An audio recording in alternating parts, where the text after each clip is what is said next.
At the outset of my career, working for a Fortune 500 company, one of the things that amazed me about that global leader is the training program that they had in place. Or should I say lack of training program. They handed me a pen, a piece of paper, and a bunch of business cards the day I started and said, go out and make it happen, you got 1 month. And if you can't do it, we'll find somebody else who will.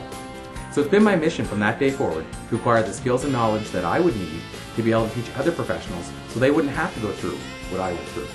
And that has been the catalyst of my speaking and my training career for the last 5 years. So I don't know about everybody in the room, but I'm seeing a major problem in today's business community. And what that problem is, it relates to people getting back to people in a timely fashion. I'm seeing roughly 4 or 5 days it's taking for people to get back to me. And this is when I'm trying to give them business.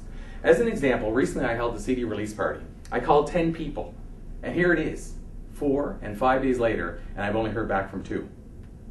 This is when I'm trying to give them business. So yes, this is a problem. I think it's a problem. But here's some good news. There's a way we can profit from this.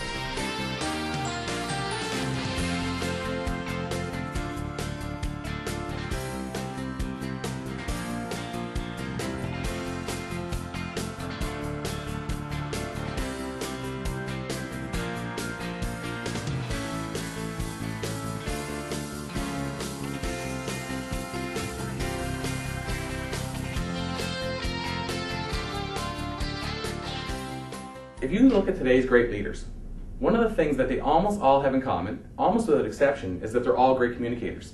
So that's a skill I think you should focus on. But there's one thing that you need to know.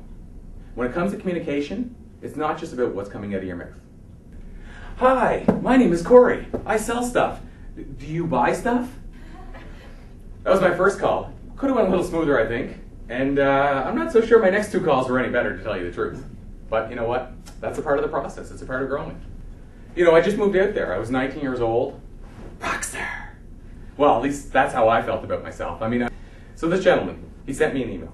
And in the email, he actually said, don't insult my intelligence. I've never met you before in my life. But here's the best part. The word intelligence, spelled wrong. So to answer your question, yes, emails, they do leave a lasting impression. If the email that you're working with, if it relates to a productive task, something that has to be done right now, then yes, I think the email is a positive. But if you're working on something that really shouldn't be handled during this time of day, then I honestly believe the email is a negative, and really you shouldn't be focusing on it right now. You should be focusing on something else. You know, I was that guy. I was the guy who wasn't supposed to make it. I was the guy who was told he was going to get fired if he didn't start producing. I was that guy. I was the guy who went into the calls and I was nervous, you know, heart beating out of my chest. That guy. That's who I was. And the truth is, what I'm trying to say here is these skills, they can all be learned. I mean, here I am now going to speak to crowds, and I was scared of public speaking, scared to death. I was that guy. But you can learn these skills, and that's what I want to impart to you today, is I want to impart that you can learn to become a peak performer. So I'm driving down the road, and all of a sudden I see this hitchhiker. So the question becomes, do I pick up the hitchhiker? And you know, I wanted to pick up this hitchhiker because I wanted to be nice, and I felt bad for him. It was sort of misty out, I just felt bad for this guy. But then I realized he was a little sketchy looking, so I just wasn't sure. I take a close look. I look at his sign. It says Halifax. And then it occurs to me, Halifax is 10 minutes away. Am I going to risk my life for 10 minutes? No. But it brings up a good question. Why do you think that most people don't pick up hitchhikers? Security, the unknown. It's a good, exactly, fear of the unknown. I think it's the fear of the unknown. And really, when it comes down to it, that's the reason that most people have fears. Why do you think that people are scared to do stand-up comedy? Fear of the unknown. Why do you think that most people are scared to do cold calls? Fear of the unknown. So really, when you think about it, how do I overcome that fear? You plan. You know, when it comes to comedy, you plan for how am I going to deal with a heckler when they yell something up to the stage. When it comes to business, you plan that. When it comes to sales, how am I going to deal with this person when I walk through the door of a cold call? You just plan for how am I going to deal with their objections. So really, when it comes right down to it, if you want to overcome fears, plan for the possible outcome and there won't be an unknown anymore. So eventually, he called me into his office. And he called me in after I've been calling him for a year. So I thought, you know what? It's a good chance I'm going to get a punch in the mouth. Well, I know one thing's for sure. I wasn't going to get a hug. But I said, you know what? I got to go anyway. I got to find out really what the circumstance is here. So I go into his office, sit in front of him, and he tells me the only reason he didn't call me back is because he wasn't ready to buy anything yet. From that day forward, I literally sold this person 7 units. I mentioned earlier they had 12 offices. So I actually replaced more than half of their fleet within 6 months, 7 months. And for the first year, he never even called me back. So what's the message here? Peak performers understand the benefit of staying the course. I knew that then. The thing that impresses me about Corey is that although he's young, he has a tremendous amount of experience to draw on.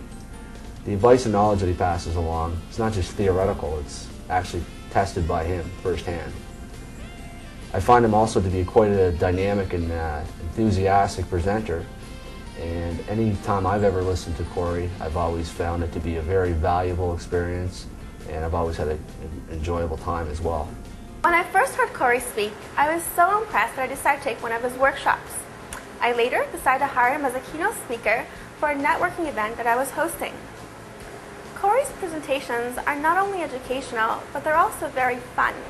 He has a very unique way of adding a real-life element to his presentations that makes it much easier to understand and relate to the information being presented.